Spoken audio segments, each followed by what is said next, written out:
నమస్తే, welcome to yo-yo TV. ప్రజా పోరాటాలకు ఉద్యమాలకు పురిటిగడ్డ నల్గొండ. తెలంగాణ సాయుధ పోరాటం, తెలంగాణ ప్రత్యేక రాష్ట్ర సాధన సహా ఎన్నో ఉద్యమాలను ముందుండి నడిపించిన గడ్డ.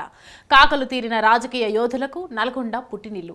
కమ్యూనిస్టులకు కంచుకోటగా ఎన్నో విప్లవోద్యమాలకు కేంద్రంగా నిలిచింది.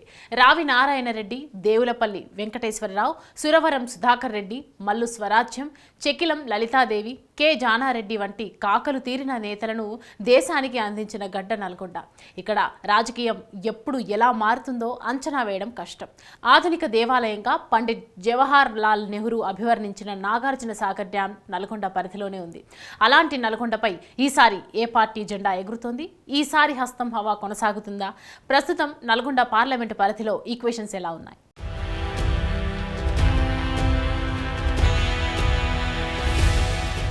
1952లో ఏర్పడిన నల్గొండ లోక్సభ నియోజకవర్గం తొలి నుంచి కమ్యూనిస్టులకు కంచుకోట. కామ్రేడ్లు ఇక్కడ 7 సార్లు, కాంగ్రెస్ 7 సార్లు, టీడీపీ 2 సార్లు, ఇతరులు 1 సారి విజయం సాధించారు.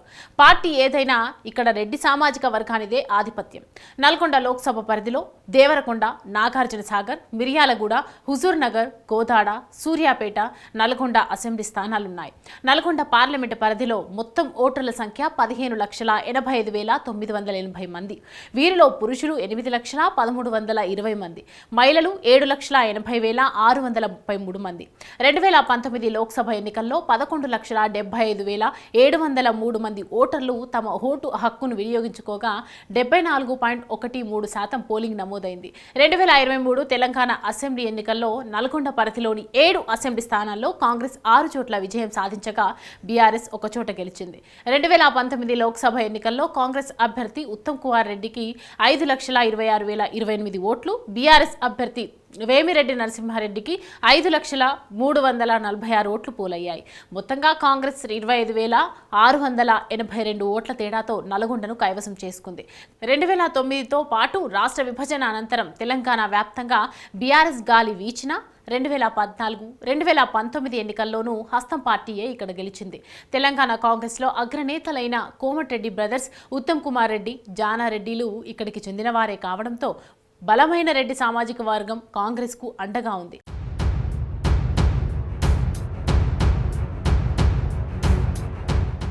ఇటీవల జరిగిన ఎన్నికల్లోనూ నల్గొండ పరిధిలోని 7 అసెంబ్లీ స్థానాల్లో 6 చోట్ల కాంగ్రెస్ పార్టీయే విజయం సాధించింది. దీంతో నల్గొండ టికెట్ తెచ్చుకుంటే గెలుపు గ్యారంటీ అని నేతలు ఫిక్స్ అయ్యారు.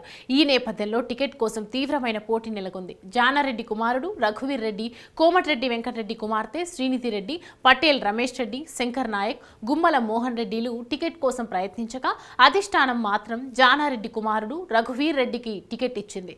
తండ్రి రాజకీయ వారసత్వాన్ని కొనసాగించేందుకు నల్గొండ ఎంపీ కాంగ్రెస్ అభ్యర్థి కుందూరు రఘువీర్ రెడ్డి మొదటిసారి ఎన్నికల బరిలోకి దిగారు. నల్గొండ లోక్సభ నియోజకవర్గంలో కాంగ్రెస్ సీనియర్ నేత కుందూరు జానారెడ్డి కుమారుడు కుందూరు రఘువీర్ రెడ్డి తన అదృష్టాన్ని పరీక్షించుకుంటున్నారు. గత 2023 అసెంబ్లీ ఎన్నికల్లో పోటీ చేసేందుకు ఈయన దరఖాస్తు చేసుకున్న ఇతన్ని కాదని చిన్న కుమారుడు అయిన జయవీర్ రెడ్డికి ఎమ్మెల్యే టికెట్ ఇచ్చింది. జానారెడ్డి కుమారుల్లో ఒకరు ఎమ్మెల్యే కాగా మరొకరు తాజాగా ఎంపీ బరిలోకి దిగారు. 25 ఏళ్లుగా రాజకీయాల్లో ఉన్న రఘువీర్ పిసిసి ప్రధాన కార్యదర్శిగా పనిచేస్తున్నారు. కాంట్రాక్టరు అయిన రఘువీర్ మొదటిసారి ఎన్నికల్లో పోటీ చేస్తున్నారు. సీనియర్ నాయకుడైన తన తండ్రి జానారెడ్డి నుంచి రాజకీయ పాఠాలు నేర్చుకున్న రఘువీర్ ప్రచారంలో దూసుకెళ్తున్నారు. రాష్ట్ర వ్యాప్తంగా కాంగ్రెస్ వేవ్ ఉండనే ఉంది. ప్రచారంతో నేరుగా ప్రజల్లోకి వెళ్తున్నారు రఘువీర్. తండ్రితో పాటు కోమటిరెడ్డి బ్రదర్స్, చర్మీష్, కాంగ్రెస్ 6 గ్యారంటీలు తమను భారీ మెజారిటీతో గెలిపిస్తాయనే ధీమాతో రఘువీర్ రెడ్డి ఉన్నారు. బీఆర్ఎస్ విషయానికి వస్తే పార్టీ ఆవిర్భవించిన నాటి నుంచి నల్గొండ లోక్సభ నియోజకవర్గం ఆ పార్టీకి అందని ద్రాక్షగా మారింది. కేసీఆర్ వ్యూహాలు కానీ, తెలంగాణ సెంటిమెంట్ కానీ ఇక్కడ పనిచేయడం లేదు. తాజా ఎన్నికల్లో కాంగ్రెస్ ఘన విజయం సాధించడంతో స్థానికంగా ఉన్న బీఆర్ఎస్ కేడర్ కూడా చేజారిపోతుంది. శాసన మండలి చైర్మన్ గుత్తా సుఖేందర్ రెడ్డి కుమారుడు అమిత్ రెడ్డి, మాజీ ఎమ్మెల్సీ తేరా చిన్నప్పరెడ్డిల పేర్లు ప్రముఖంగా వినిపించాయి. కానీ అనూహ్యంగా టికెట్ మాత్రం ఆ పార్టీ నాయకుడు, కాంట్రాక్టర్, రియల్ ఎస్టేట్ వ్యాపారి అయిన కంచర్ల కృష్ణారెడ్డికి దక్కింది. గతంలో తెలుగుదేశం పార్టీలో పనిచేసిన ఈయన రాష్ట్ర పార్టీ నాయకుడిగా ఉంటూ అనూహ్యంగా ఎంపీ టికెట్ పొందారు. ఈయన సోదరుడు కంచర్ల భూపాల్ రెడ్డి గతంలో నల్గొండ ఎమ్మెల్యేగా పనిచేశారు. ప్రస్తుతం నల్గొండ పార్లమెంటు పరిధిలో గెలుపు కోసం ప్రజలతో మమేకమవుతున్నారు. ఇక బీజేపీ విషయానికి వస్తే ఇటీవల బీఆర్ఎస్ ను వీడి పార్టీలో చేరిన మాజీ ఎమ్మెల్యే శానంపూడి జైదిరెడ్డికి ఆ పార్టీ టికెట్ ఖరారు చేసింది. అయితే అయితే సైదిరెడ్డి 2018 అసెంబ్లీ ఎన్నికల్లో ఓడిపోయారు. అనంతరం జరిగిన ఉప ఎన్నికల్లో ఎమ్మెల్యేగా విజయం సాధించారు. 2023 అసెంబ్లీ ఎన్నికల్లో బీఆర్ఎస్ అభ్యర్థిగా హుజూర్ నగర్ నుంచి పోటీ చేసి ఉత్తమ్ కుమార్ రెడ్డి చేతిలో ఓటమి చవిచూశారు. సైదిరెడ్డి ఢిల్లీ వెళ్లి అలా కాషాయం కండువా కప్పుకొని ఇలా బీజేపీ అభ్యర్థిగా బరిలో నిలిచారు. హోటల్ వ్యాపారం చేసే ఈయన మొదటిసారి పార్లమెంటు బరిలో నిలిచారు. మోడీ చరిష్మాతో పాటు కేంద్ర పథకాలు తమను గెలిపిస్తాయనే ధీమాతో సైదిరెడ్డి ఉన్నారు. అయితే ఈసారి నల్గొండ లోక్సభ పరిధిలో కాంగ్రెస్, బీజేపీ, బీఆర్ఎస్ పార్టీల తరపున ఎన్నికల బరిలో దిగిన వారంతా బడా వ్యాపారులే కావడం విశేషం. ఈ ముగ్గురు కూడా ఆర్థికంగా బలోపేతులైన కాంట్రాక్టర్లు, వ్యాపారులు. అయితే ఈ పార్లమెంటు నియోజకవర్గంలో ఎస్సీ, ఎస్టీ, ముస్లిం, క్రైస్తవ ఓటర్లే కీలకంగా ఉన్నారు. వీరే ఎన్నికల్లో విజయాన్ని శాసిస్తారు.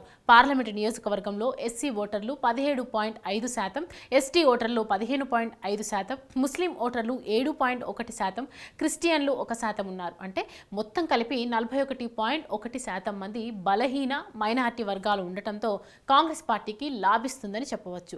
కీలక ఓటర్లు అయిన ఎస్సీ, ఎస్టీ, ముస్లింలు నివాసం ఉంటున్న ప్రాంతాలపై అభ్యర్థులు దృష్టి సారించి ఓట్ల వేట సాగిస్తున్నారు. కాంగ్రెస్ పార్టీ ప్రభావం ఎక్కువగా ఉన్న నల్గొండ ఎంపీ స్థానంలో ఉన్న ఆ పార్టీకి ఉన్న ఇద్దరు కీలక మంత్రులు, ఎమ్మెల్యేల బలం ఈ ఎన్నికల్లో ప్రమేయ ప్రభావం చూపిస్తుందో, గతంలో కొనసాగిన హస్తం హవా ఈ ఎన్నికల్లో కొనసాగుతుందా, నల్గొండ ఓటర్ల తీర్పు ఎలా ఉంటుందనేది జూన్ 4వ తేదీ ఎన్నికల ఫలితాల వరకు వేచి చూడాల్సిందే.